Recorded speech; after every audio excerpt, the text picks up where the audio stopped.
Hi hello అండి. Food for thoughts. ఫుడ్డుని మనం ఆలోచించి ఎన్ని రకాలుగా చేయాలనో అన్ని రకాలుగా చేసుకోవచ్చు కదా. అందుకోసమే నా ఛానల్కి ఆ పేరు పెట్టాను. ఇక్కడ ఫస్ట్ నేను ఒక కుక్కర్ తీసుకున్నా, దానిలో కందిపప్పు నానబెట్టుకున్నా, ఇంకో గిన్నె తీసుకున్నా, బియ్యం కడుక్కున్నా. రోజు మనం డైలీ రొటీన్ ఏమేమి చేస్తామో ఇక్కడ నేను అది చూపిస్తున్నా అంతే. పూర్తి వీడియో మళ్ళీ పెట్టట్లేదు.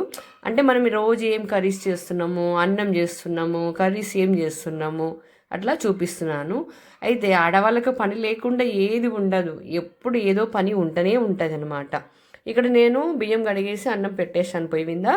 తర్వాత పప్పుని కడిగిన తర్వాత ఆనియన్స్ వేసిన, టమాటాలు వేసిన, పచ్చిమిర్చి వేసిన, అవి తగినంత చింతపండు వేసిన, పప్పుకు తగినంత వాటర్ వేసుకున్నాను. తర్వాత పసుపు వేసుకున్నాను, కుక్కర్ పెట్టేసుకున్నాను. అది కుక్కరు పప్పు ఉడికిన అంతవరకు ఆలుగడ్డలు కట్ చేసేసుకున్నాను. ఆలుగడ్డలు కట్ చేసుకొని ఒక బాండి పెట్టుకున్నా, ఆయిల్ వేసుకున్నా, ఆలుగడ్డలు నీట్గా కట్ చేసుకొని అది కూడా ఫ్రై చేసుకున్నా. కానీ ఆలుగడ్డ ఫ్రై అనేది చాలా చాలా టేస్టీగా ఉంది.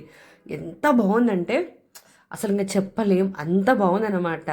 అన్నంలో కలుపుకొని ఇలా తింటే అంత బాగుంది. రొట్టెలకైతే ఎక్సలెంట్గా ఉంటుందండి ఇట్లా ఫ్రై చేసుకుంటే. Simple recipes. నా కర్రీస్కి ఎక్కువ ఐటమ్స్ అవసరం లేదు, చాలా చాలా సింపుల్గా ఉంటుంది. టేస్టీగా, రుచిగా, ఆరోగ్యంగా ఉంటుంది అనమాట. అంత బాగుంటుంది. కాకపోతే కొంచెం స్పైస్ అనేది ఉంటుందండి. ఇక్కడ ఆలుగడ్డలు తీసుకున్నాను, ఆయిల్ వేసి ఆలుగడ్డలు వేసినాను. తర్వాత పసుపు వేసిన, ఉప్పు వేసిన, కారం కూడా వేసేసిన. ఇక్కడ అన్నం అనేది వడగట్టేసాను, అన్నం కలిపేస్తున్నాను. పొడి పొడిగా ఉంటేనే అన్నం చాలా టేస్టీగా ఉంటుంది కాబట్టి ఇక్కడ అన్నాన్ని నేను ఇట్లా కలిపేస్తున్నాను. తర్వాత ఇక్కడ కట్టు వంచేసిన, పప్పు కట్టు, దాన్ని కొంచెం పోపు పెట్టేస్తే చాలా బాగుంటుంది. కొంచెం చింతపండు వేసి, ఉప్పు వేసి, కొంచెం పోపు వేస్తే చాలా చాలా బాగుంటుంది. ఇక్కడ ధనియాల పొడి వేసిన ఆలుగడ్డ ఫ్రైలోకి లాస్ట్లోకి, కానీ చాలా టేస్టీగా ఉంది. ఈ పప్పు అనేది ఎనిపేసుకున్నానండి, ఎనిపేసుకున్నాను. తర్వాత పప్పుకు పోపు పెట్టేసుకున్నాను. ఇక్కడ కట్టు పక్కకు తీసి పెట్టుకున్నాను. ఈ కట్టులోకి, పప్పులోకి పోపు వేసేసాను. చాలా చాలా బాగుంది. మీరు కూడా ట్రై చేయండి. లైక్